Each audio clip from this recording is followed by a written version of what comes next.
Bendito sea el Señor.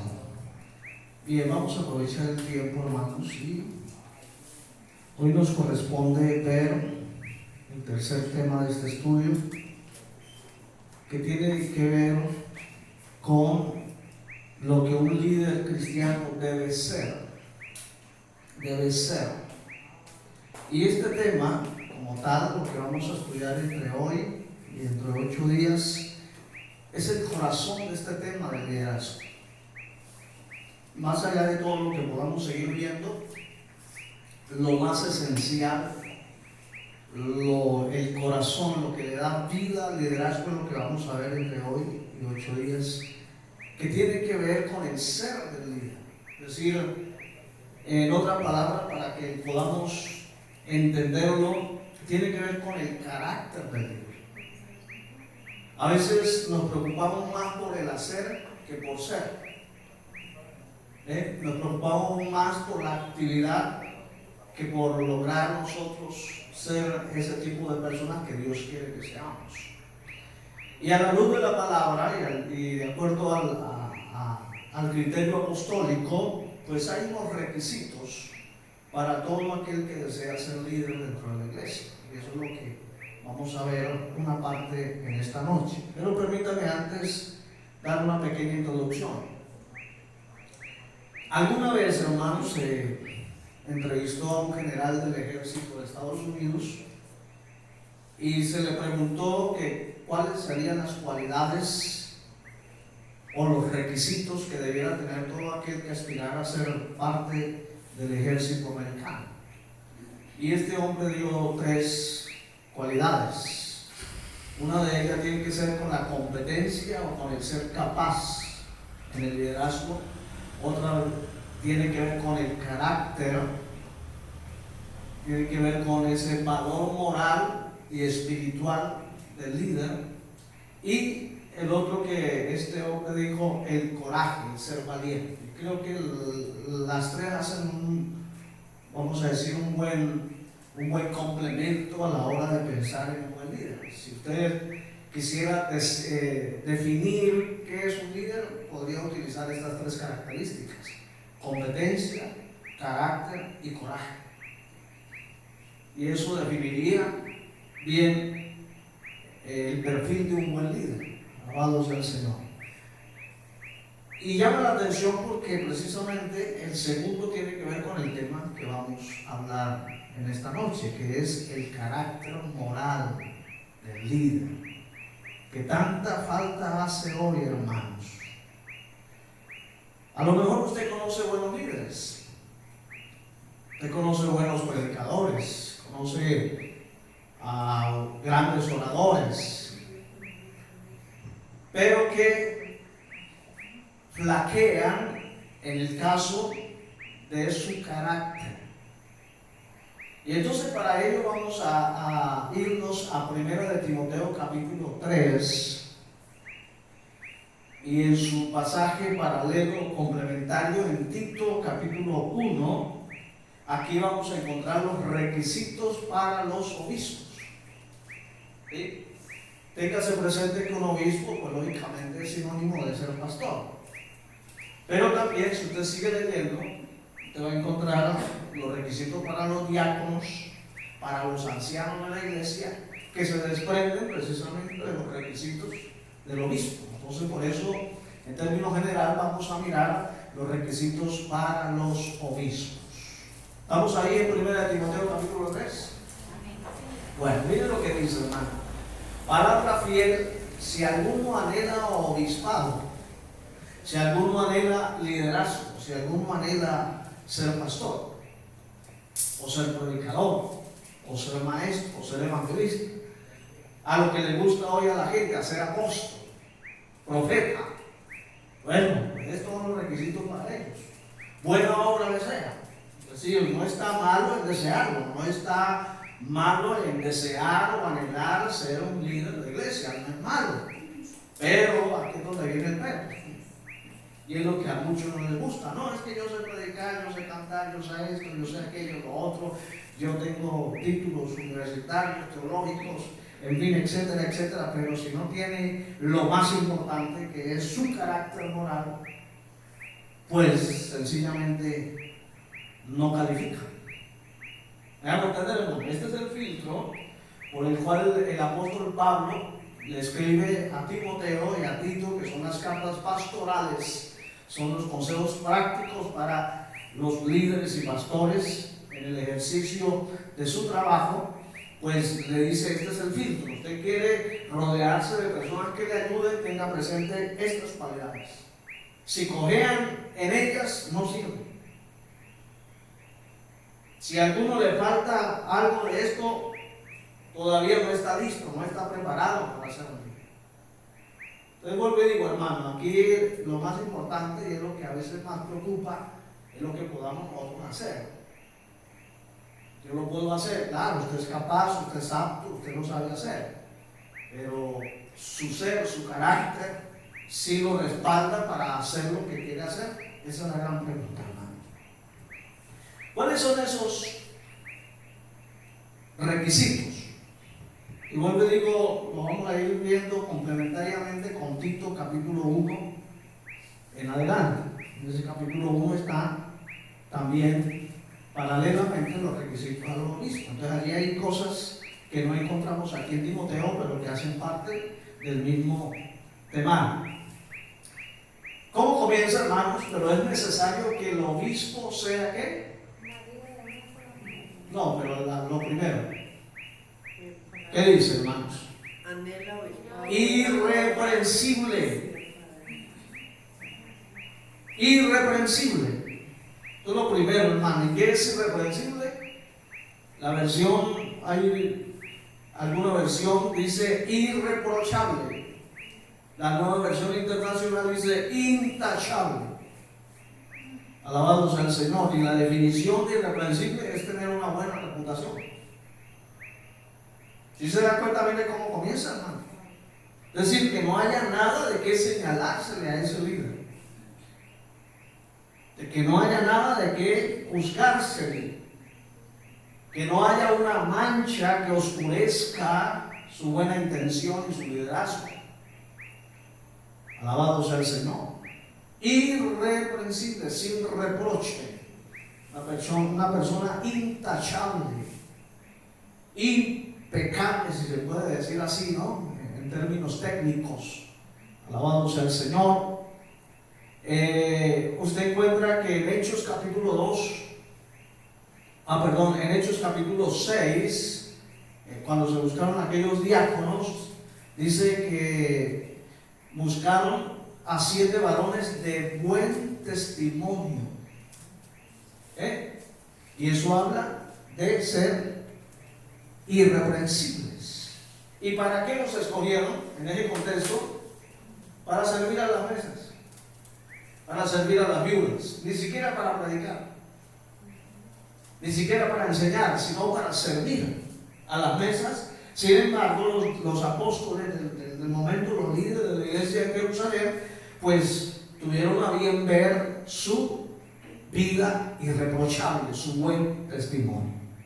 Entonces, lo primero, hermano, de ahí partimos, requisito indispensable es que tiene que ser irreprensible. Y esto habla, hermano, del cuidado que debe tener el líder de su vida cristiana, de su testimonio. No podemos nosotros, por cualquier cosa, poner en entredicho mi buen testimonio. De ahí que yo tengo que cuidarme en mis relaciones personales. De ahí que yo tengo que cuidarme en las decisiones que yo tomo. De ahí que tengo yo que cuidarme con quién ando. Mis negocios, cómo soy en mis negocios. Soy transparente, soy justo, soy responsable.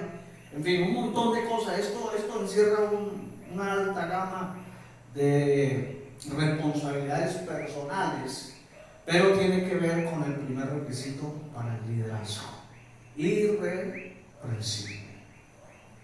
Como son bastantes, son 20, no los vamos a ver todos hoy, vamos a ver 10 hoy, entonces no me puedo detener en uno solo. Así que vamos a ir avanzando. Lo segundo que sigue dice que marido de una sola mujer. Alabado sea el Señor. Y esto se puede prestar para hablar algunos temas, pero pues no es mi propósito en esta noche. Simplemente quiero ajustarlo al contexto. Y es que la versión popular define que dice que debe ser esposo de una sola mujer. Bendito sea el Señor. Esto habla de la fidelidad que debe haber en el matrimonio por parte del líder. Y podríamos resumirlo en que esto habla de la pureza moral y sexual del líder. En este caso, hermano, lógicamente aquí no cabe la casualidad del adulterio ni de la fornicación. Del adulterio para quienes son casados y la fornicación para quienes son solteros. Aquí no hay la posibilidad de que esto pueda ocurrir. Esto le cierra inmediatamente las puertas a aquel que aspira a ser líder. Por eso, hermano, que la pureza sexual juega un papel muy importante a la hora de determinar el talante de un líder. Yo no sé si usted ha venido notando a lo largo de los años, pero si algo le hace daño a la vida de un líder y a la vida de una congregación y a la iglesia misma, son los pecados sexuales o morales dentro de la iglesia, y más en el liderazgo. Entonces dice marido de una sola mujer. Aquí no cabe vamos a decir, la casualidad de la infidelidad. Inmediatamente, hermano, esto me deja entrever que si un líder, llámese como se llame y quien quiera que sea, que le es infiel a su esposa o infiel a su esposo, queda descalificado. Esto suena duro, hermano, y en el contexto de hoy, peor todavía, pero es que esto es lo bíblico. Esto es lo que está diciendo Pablo a Timoteo. Examine la vida sexual, la vida moral del líder, del que aspira, que sea marido de una sola mujer. Y si lo parafraseamos para las mujeres, que sea mujer o esposa de un solo marido. Y lo está diciendo en un contexto donde la poligamia casi que era normal. Porque en el contexto romano y griego la poligamia era normal. Eso, que un hombre tuviera 2 y 3 y 4, eso era visto casi que normal. Pero no así dentro de la iglesia. Amén. No así dentro de la iglesia. Mucho menos dentro del liderazgo. Entonces, si hay algo que le resta autoridad a un líder y a un pastor o a un ministro del evangelio, es su vida moral. Un pecado moral, llámese como se llame, le resta autoridad. Y podemos decirlo, hermano, categóricamente, con toda la autoridad bíblica y apostólica, que queda descalificado para ejercer un liderazgo. Hoy se busca la manera de justificar esto y de acomodar las cosas, y no, es que esto no tiene ninguna justificación. Esto es innegociable, esto es un principio moral y de santidad que no se puede negociar con nadie. Y esto, hermano, nos lleva a la reflexión profunda para todos. Con el sexo opuesto no se juega. La vida moral hay que guardarla. Y ese es uno de los retos y los grandes desafíos que tienen los líderes de la iglesia.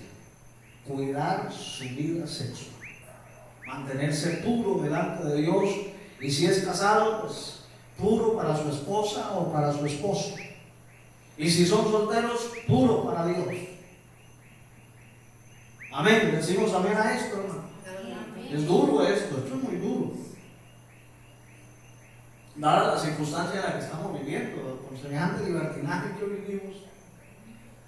Escuchar este tipo de cosas, pues a veces suena como antisonante, pero es que esto es lo bíblico. ¿De acuerdo, hermano? Entonces, gracias a Dios, en el caso mío, nos enseñaron a ese cuidado al sexo opuesto y a tomar las medidas que sean necesarias con respecto al sexo opuesto. Tener las distancias allá. Y esos juegos que parecen inofensivos, no, o sea, el líder se tiene que guardar. Amén, hermano. Vuelvo y digo, no me puedo detener en este tema, pero esto es un tema bastante amplio, que se pueden hablar muchas cosas, pero lo que queremos resaltar es la pureza sexual del líder. Gloria al Señor. Tenemos que guardar nuestra mente, nuestros ojos de lo que vemos, de lo que escuchamos, de lo que pensamos y de las circunstancias que nos están rodeando. No falta, lógicamente, la tentación, no falta aquella mujer que quiera de pronto cortejar al hombre, al líder, o viceversa. No faltará el hombre que quiera cortejar a la mujer de manera indecente, impura. Pero el hombre y la mujer de Dios no caen en ese tipo de juegos. Se guarda para Dios y se guarda para su esposo o su esposa. Bendito sea el Señor. En tercer lugar, hermanos, sigue diciendo marido de una sola mujer, sobrio. Sobrio. ¿Qué es ser sobrio, hermano? ¿Qué es lo contrario a ser sobrio? Estar borracho. Cuando una persona está sobria, se dice que está en su cabal juicio o en su sano juicio, que es el, digamos que es como el término más conocido, de su sano juicio, su cabal juicio. No está ebrio, no está borracho. Entonces, cuando la Biblia habla de que el líder tiene que ser sobrio, la versión popular la define como llevar una vida seria. La Nueva Versión Internacional habla de ser moderado. Y bueno, otra definición tiene que ver con el dominio propio. Yo quiero aquí dar una aplicación práctica, porque sobrio y lo que sigue prudente parecieran ser sinónimos, pero hay una diferencia que los separa. Pero permítame hablar de la sobriedad, hermano. Ser uno sobrio es saber con responsabilidad lo que estamos haciendo. Que usted y yo somos responsables de lo que decimos y de lo que hacemos. ¿Sí me hago entender? Porque un borracho a veces no sabe lo que dice. Ni siquiera a veces, en muchos casos, ni se acuerda de lo que dice. ¿Sí? El borracho dice por ahí que se vuelve el oso del pueblo. Y el tipo después de la rasca no se acuerda de que se convirtió en el hazmerreír de toda la gente. Entonces, en muchos casos, el borracho, el ebrio, no se acuerda de lo que dijo ni lo que hizo. Entonces, cuando habla de sobriedad, habla de seriedad, de responsabilidad. Yo respondo por lo que hablo, respondo por lo que hago, respondo por lo que siento, por lo que pienso. De eso habla la sobriedad. Y lógicamente esto pues, me lleva a pensar en una persona madura. En una persona que no está diciendo, no, pero a mí, yo no dije eso. O yo no quise decir eso. Pero lo dijo. ¿Conoce usted personas así, hermano? Que se lavan las manos y no, pero yo no quise decir eso. Oh, yo no dije eso. No. Entonces la sobriedad tiene que ver con eso. El líder tiene que ser de una sola palabra. Y dar fe y ser responsable de sus actos. Pero hoy fácilmente salimos por la tangente buscando siempre un culpable de lo mal que a mí me va. Y qué fácil es echarle la culpa a otro. No. Pero cuando usted y yo somos hombres, pues respondemos por nuestros propios actos. ¿Está claro, hermano? Por eso la sobriedad se requiere a la hora de predicar. Porque yo soy responsable de lo que yo diga desde este altar. Nadie va a responder por lo que yo diga. No, yo soy el que tengo que responder. Y si algún día me equivoco, pues debo tener la gallardía de reconocer que me equivoqué y tratar de enmendar el error, de corregir lo mal que hice o lo mal que dije. ¿Me hago entender, hermanos? Alabado sea el Señor. Sobrio. La sobriedad. sano juicio, seriedad. ¿Y por qué hago énfasis en esto? Porque hoy, en algunos casos, el ministerio se ha tomado o el hecho de, digamos que de ser líder de la congregación se ha tomado como muy folclóricamente, muy deportivamente, sin la seriedad que demanda ese oficio. Alabado sea el Señor. Así que no para todos ese liderazgo. Además de ser una vocación, un llamado divino, no es para todos. ¿Está claro eso, hermano? Sobriedad, sobrio. Y dije que se parecía mucho a prudente, que es lo otro que sigue. Ser prudente. La versión popular lo define como una vida juiciosa. La Nueva Versión Internacional como una persona sensata. Alabado sea el Señor. Y la prudencia, mi hermano querido, tiene que ver en muchos casos con el dominio propio. Pero yo quiero hacerlo un poco más práctico para que usted lo pueda entender mejor. Una persona prudente es aquella que sabe sortear las circunstancias que está enfrentando de manera correcta. Una persona prudente es aquella que sabe guardar silencio cuando sabe que no debe guardar. Una persona prudente es aquella que sabe reaccionar de manera amable cuando tiene que hacerlo. Que nunca se le olvide que a los demás se le tiene que tratar con respeto. Esa es una persona prudente. Es una persona que cuando habla sabe hablar sin ofender. ¿Me hago entender? Hay gente que dice, no, pero es que yo soy directo. Sí, pero el hecho de que usted sea directo no le da la razón para ofender cada vez que abre la boca. Ese es el problema de muchos líderes, de muchos predicadores que se paran aquí para ofender y para paliar a la gente. Y no, de eso no se trata de este oficio. Entonces, la prudencia tiene que ir muy ligada a la vida del líder, del pastor, del que sirve a Dios y a la iglesia. La prudencia es el que sabe sortear las circunstancias que lo están rodeando de manera correcta. Si tengo que guardar silencio, guardo silencio. Si tengo que salirme de esa reunión, me salgo porque soy prudente. Y busco un escenario correcto para decir las cosas. Amén. Que el prudente dice no cuando sabe que tiene que decir que no. O no puedo. Porque de qué nos sirve comprometernos a todos y decir que sí, cuando a la hora de la verdad no cumplimos lo que prometemos. Amén, hermanos. Y algo muy práctico en la vida nuestra, los hermanos nos confían cosas y cuando no sabemos ser prudentes, pues fácilmente soltamos lo que el hermano en confianza me comentó. Eso es ser uno imprudente. O, vamos a decir, hagámoslo más práctico. Cuando alguien viene con un chisme, entonces lo que hacemos es simplemente parar la antena y guardar silencio. Porque ¿qué quiere el chismoso? Pues que le sigan la corriente.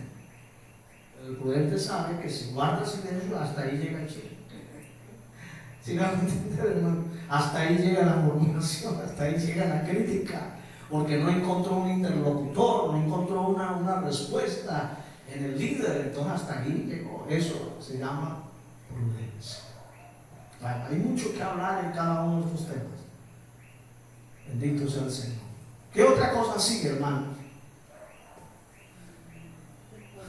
Decoroso. ¿De qué habla el ser decoroso? Versión popular, respetable. Y palabras más, palabras menos, habla, digamos que de la imagen del líder.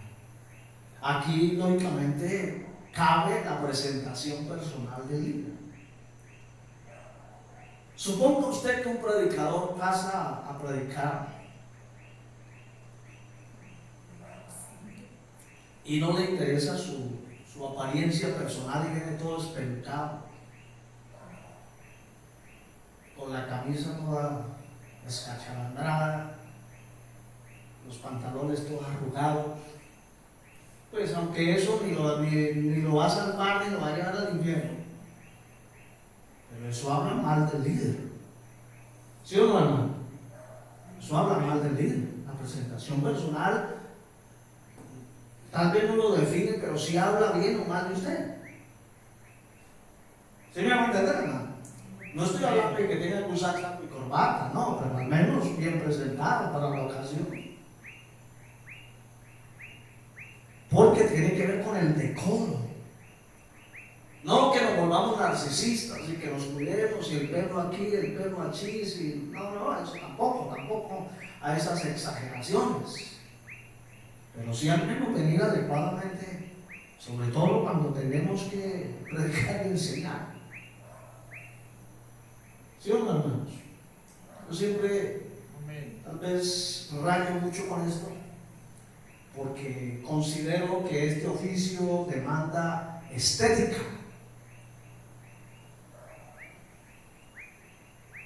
Y si a alguien por allá en otro oficio se le demanda presentación personal, pues ¿qué diremos de este oficio, hermanos? O sea, aquí no podemos venir de cualquier manera, de cualquier forma, oliendo a todo menos a bueno. Que ni siquiera le puede acercar al pastor porque se desmaya usted el mal olor que despele. ¿Sí me van a entender? Eso se llama presentación personal. Y quienes trabajan en una empresa saben que esto les exigen allí.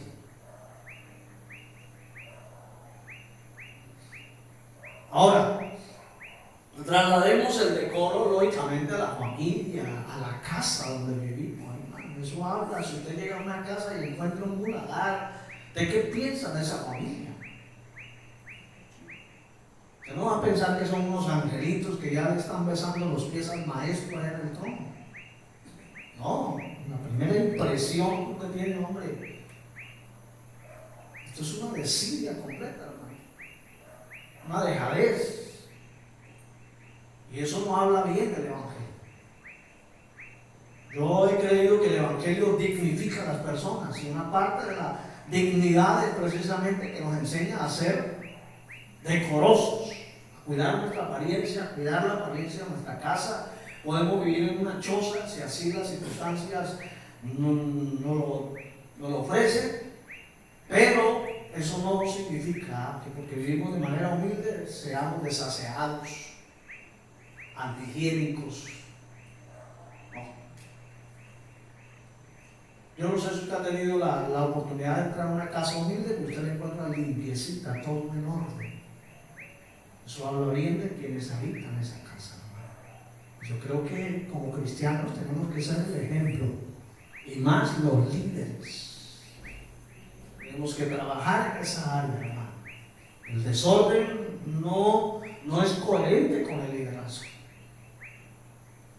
No es coherente con el liderazgo. Así que tenemos que aprender a ser decorosos en ese sentido. Bendito sea el Señor para siempre. Y eso lógicamente hablará bien de nuestra fe, de lo que creemos, de lo que predicamos, de lo que somos. La gente de alguna manera sentirá el agrado de estar cerca de nosotros, de querer preguntar, indagar, etcétera, etcétera, etcétera. Decoroso. Esto es para el hombre y para la mujer también. ¿Me hago entender, hermano?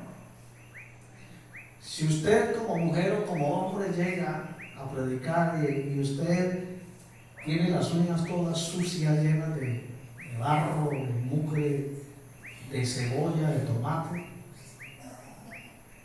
mi hermano querido,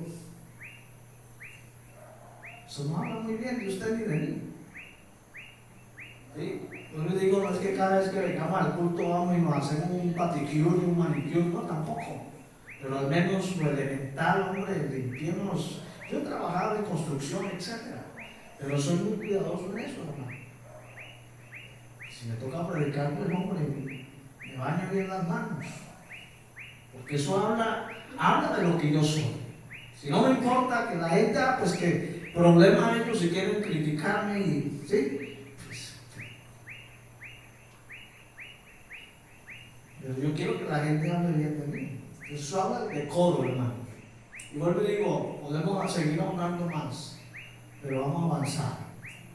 ¿Qué más dice ahí, hermanos? Hospedador. Simplemente un comentario aquí. En el día de hoy no es tan fácil aplicar este principio, nuestra virtud. Hoy por hoy, dadas las circunstancias nuestras, porque es que es muy diferente a la cultura judía, porque para ellos hospedar era parte de la bendición de Dios, y pues dentro de la cultura judía no había tanta maldad como la hay hoy en la cultura nuestra. Entonces, no es tan fácil abrirle las puertas de nuestra casa a cualquiera. Hoy tenemos que saber a quién se la abrimos. Y claro, como esto está dirigido a los pastores, pues la casa del pastor en muchos casos se vuelve el hospedaje para mucha gente. Y si usted me pregunta, pastor, ¿ha tenido malas experiencias? Tengo que decirle que sí, hermano. He albergado en casa a gente que me he arrepentido de haberlo hecho. Porque después que salen de casa me doy cuenta qué clase de personas eran. Pero como vienen con una carita de yo no fui, pues se engañan a cualquiera. Así que en esto, pues hermano, si bien es cierto, lógicamente hay que tener todo el corazón abierto para ayudar y hospedar en el buen sentido de la palabra, pero con los 4 ojos bien abiertos. ¿Sí me van a entender, hermano? Amén.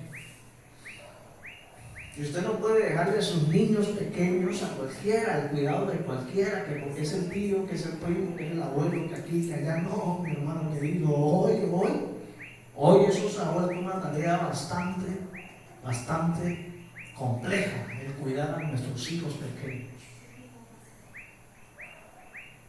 No, que es el hermanito de la iglesia, el que ora, el que ayuna, que es el líder, que es el pastor. Ay, mi hermano querido, a estas alturas la vida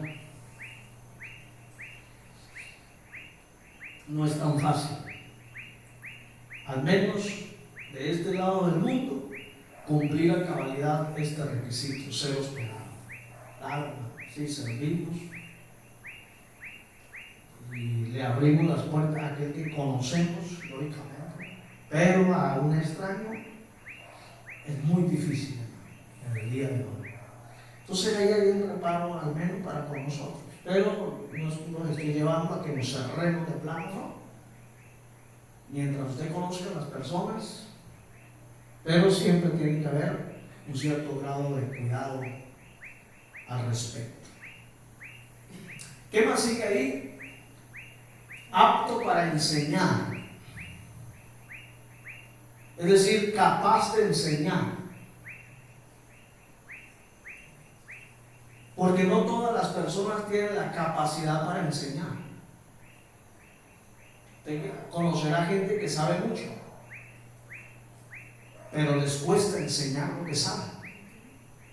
Entonces, el líder o el que anhela obispado, que es el pastorado, que es ejercer algún ministerio en la iglesia, pues tiene que ser capaz de enseñar. Y esto es un don que el Señor da. No todos tienen esa capacidad para enseñar, pero es algo que se requiere sobre todo del pastor. El pastor tiene que entrar por ese camino, así no se sienta capaz de hacerlo, pero tiene que entrar por ese camino de la enseñanza. Y lógicamente esto me va a llevar a pensar y a decir lo siguiente, y es que eso lo va a llevar a que ese pastor se tenga que preparar en conocimiento. Es el líder que predica, tiene que anhelar crecer en el conocimiento de las Escrituras, y esto lo va a llevar a leer, a estudiar. Hoy hay muchas formas de cómo aprender. Si de pronto usted es malo para la lectura, pero bueno, yo en YouTube hay buenas enseñanzas, claro, sabiendo a quién escuchamos, claro está, ¿no? Pero tenemos mucho material allí. Pero vuelvo y digo, hermano, por lo menos en el caso mío, nos hicimos leyendo, nos hicimos con libros en las manos, estudiando aquí, estudiando allí. Que hoy usemos las herramientas que tenemos, sí, las usamos. Pero esto lleva a esa preparación previa del líder, de querer aprender, de indagar, de estudiar, de profundizar. Y esto lógicamente habla de diligencia para esto. Una persona que no le guste leer no sirve para ser predicador. Lo decimos con toda la categoría del caso. Que no le guste leer, estudiar, no sirve para predicar. Porque es que yo no puedo venir aquí y repetir el mensaje que escuché allá. No, yo tengo taller, escuché allá, pero yo tengo que tener mi experiencia de estudio personal de lo que voy a predicar. Tengo que permitirle al Espíritu Santo que me ministre lo que yo voy a predicar. Porque copiar, traer de allá y copiarlo es fácil. Y usted encuentra muchos predicadores hoy que simplemente lo que hacen es eso, escuchan a quien les gustó y hasta los mismos alemanes los copian. Si el predicador allá mueve la mano de una manera, la mueven también como si eso trajera bendición y trajera la unción. No, mi hermano querido. Entonces, el ser apto para enseñar tiene que ver con todo esto, con esa preparación previa del líder, del predicador, pero también de la capacidad para hacerlo. Y yo tengo que pedirle al Señor, si no me siento capaz de hacerlo, decirle: Señor, enséñame para enseñar. Dame la aptitud para hacerlo. Porque si algo requiere la iglesia, es de la enseñanza. Que la gente aprenda. ¿Cómo se imparte la doctrina? Enseñando. No tanto predicando. Porque la predicación es dispersa. Es enseñando, es ocupando el tiempo, es profundizando las escrituras que la gente puede aprender doctrina. Gloria al Señor. Entonces, apto para enseñar. Alguna vez Carlos Spurgeon, uno de los grandes predicadores del pasado, tenía su instituto bíblico y alguna vez pues pasaba mucho por su oficina pidiendo que lo dejaran estudiar. Y entonces él lo primero que veía en ellos era la aptitud para hablar. Y entonces nos ponía y les hacía ciertas, digamos que, como llamamos, hermano, los ponía a prueba. Y entonces él veía si era capaz de predicar. Entonces alguna vez se le presentó a alguien que tenía un problema aquí en la quijada y cada vez que hablaba, pues se le movía la quijada de lado a lado. Y aunque tenía las mejores intenciones para ser un predicador, pues Carlos Spurgeon dijo: yo no me veo sentado allá viendo a ese predicador que se le mueve la quijada y yo poder prestar atención. Así que este personaje, por mejores intenciones que tenga, no es apto para enseñar. ¿Sí? Él le medía la fuerza de la voz. Si tenía una voz de trompeta de cumpleaños, decía: este no sirve. Una corneta, una voz de corneta. Entonces el tono de voz también implicaba según los estándares que él colocaba para aquellos que querían ingresar a su instituto bíblico, a su seminario. Entonces eso habla de ser aptos para enseñar, tener el talante para enseñar. ¿Qué más sigue diciendo? No dado al vino. La versión popular dice: no debe ser borracho. Otra versión dice no dado a la bebida. Y claro, hermano, este pasaje algunos lo tomarán para decir, pero sí se puede tomar una o dos.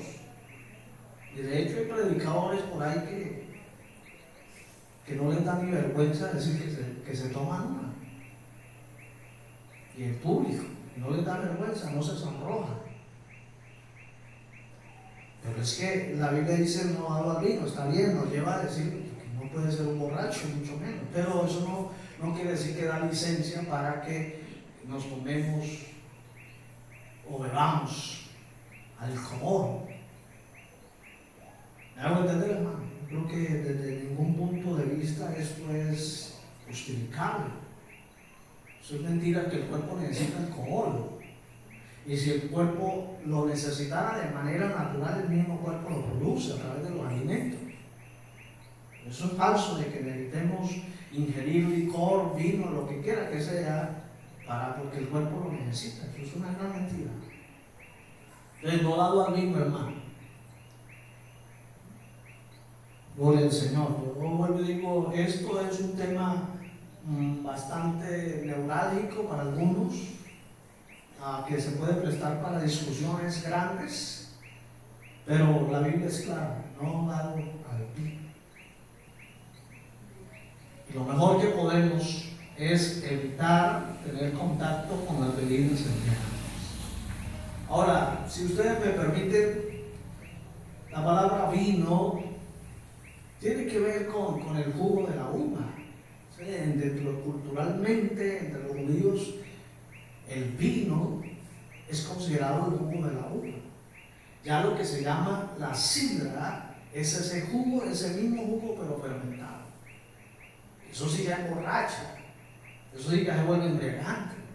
Pero el jugo de la uva, del que se trata normalmente en la cultura judía, es el jugo de la uva. Entonces, mi hermano, aquí pueden haber en muchos que hablan de estos temas diferentes conceptos, pero pues en el caso mío me sostengo allí. Si usted me pregunta, pastor, ¿puedo tomarme uno? Yo digo que no puede tomar. De poder puede, pero no debe hacer. ¿Sí me hago entender? Y un vinito, lo mismo. Porque para usted emborracharse con vino necesita tomarse una copa. Sí, lo mismo, hermano. ¿Sí me va a entender, hermano? Mucho menos aguardiente, un vodka, una champaña. Yo alguna vez asistí a un evento y pues me dio temor porque pues, se brindó con champaña dentro del templo, hermano. Dentro de la iglesia. Champaña. Digo, Dios mío, ¿hasta dónde hemos llegado? Pero es que una no emborracha, pero por ahí se comienza. Gloria al Señor. Bien. ¿Está claro eso, hermano? Bueno. ¿Qué más sigue diciendo? Bueno, aquí ya saltamos a Tito 1:7. De acuerdo aquí al estudio que tengo, Tito 1:7, que tiene que ver con lo mismo, pero nos da otro requisito. Dice, no dado al vino, no soberbio, dice, porque es necesario que el obispo sea irreprensible como administrador de Dios, no soberbio. ¿Y qué es ser una persona soberbia?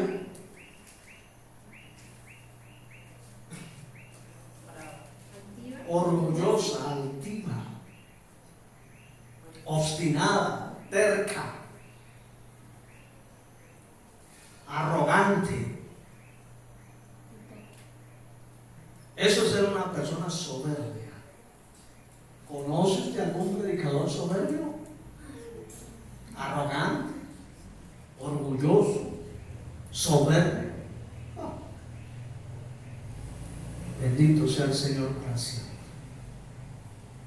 Hay gente que porque cree que son ellos, entonces todo el mundo tiene que rendirle pleitesía. y le tienen que extender el tapete rojo para que él ande, y le tienen que besar el anillo, porque aunque usted no lo crea, en la iglesia evangélica hay grandes y pequeños papas también, que se creen la última Coca-Cola del desierto, se creen la mamá de Tarzán, y que son los únicos, y que después de ellos no hay nada más. Mi hermano querido, ahora, es fácil detectar, escúcheme bien, fácil detectar cuando una persona es orgullosa. Fácil detectar. Por lo menos ya a estas alturas de la vida yo detecto a alguien que es soberbio. Ese pastor que invita a alguien y cuando ese alguien pasa, el pastor se sale del templo por allá a hacer quién sabe qué cosas, ¿sí? A hablar por teléfono, a chatear por allá, porque lo he tenido que ver en mí mismo. He ido a predicar a la iglesia donde el pastor se sale por allá, como si no le interesara. Y no porque sea uno, no, es que es una falta de respeto por un lado y por el otro lado está dejando ver su orgullo y su soberbia. Que él no necesita de sentarse a escuchar. Entonces, mi hermano querido, dijo alguien por ahí, lo terrible del orgullo es que el que lo tiene no se da cuenta que lo tiene, pero que los demás sí lo identifican. Aquel que no acepta ninguna reprensión, ninguna observación, aquel que es terco y obstinado en lo que dice, que es que yo soy así, punto, yo soy el que mando y ya, se acabó esta situación. Entonces uno terco, soberbio, obstinado. Y un líder así no funciona, un líder así no le va bien, un líder así no puede trabajar en equipo. Amén, hermano. ¿Qué es lo contrario a ser soberbio? La humildad. Y la humildad lleva siempre al líder a reconocer que no todos lo saben, ni que tampoco todos lo pueden. Porque entre otras cosas, hermano, el líder soberbio cree que si él no está, que las cosas no funcionan. Que si él no hace las cosas, nadie las hace tan bien como él. Y resulta que cuando el tipo no aparece es cuando Dios no se mueve. Porque Dios no se puede mover, porque el orgullo y la soberbia de su corazón no deja que Dios se mueva a favor del pueblo. Bendito sea el Señor. Y terminamos en esta noche, hermano, con el último requisito que está ahí en Tito 1:7 también: no soberbio, no iracundo.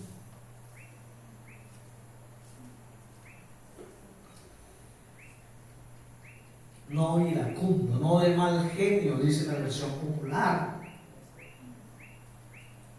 Y el apóstol Pablo, enseñando esto a los efesios, dice: no deben llevar de la ira, airaos, pero no pequéis.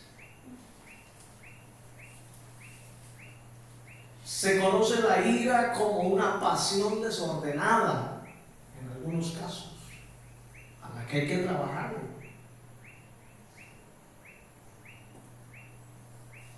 Bendito sea el Señor. Pero el líder no se puede enojar tan rápido. ¿Cuál es el consejo de Santiago el apóstol? Que seamos tardos, ¿para qué? Para hablar, tardos para airarnos y prontos para oír.